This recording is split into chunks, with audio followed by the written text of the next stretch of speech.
L'arrivée de Khaled Drareni à la cour d'Alger se fait sous escorte policière. Le journaliste algérien a été condamné en première instance à 3 ans d'emprisonnement. Il doit être fixé sur son sort. Quelques minutes plus tard, le verdict tombe. Khaled Drareni doit rester en prison.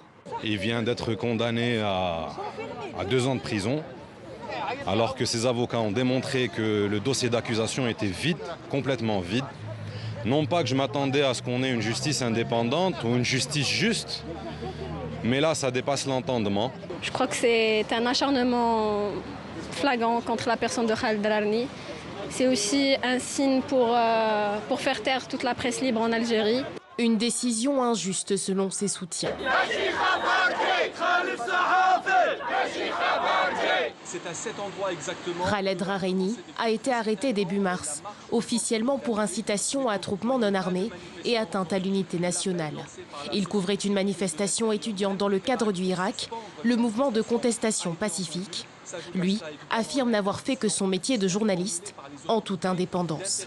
Sous le choc devant la sévérité de la peine, ses avocats annoncent un pourvoi en cassation.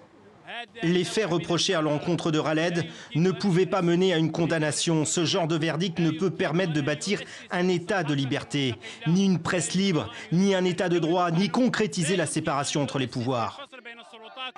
Incarcéré depuis près de 6 mois, Khaled Drareni, 40 ans, est devenu le symbole du combat pour la liberté de la presse en Algérie. Il a écopé de la peine la plus lourde à l'encontre d'un journaliste depuis l'indépendance du pays.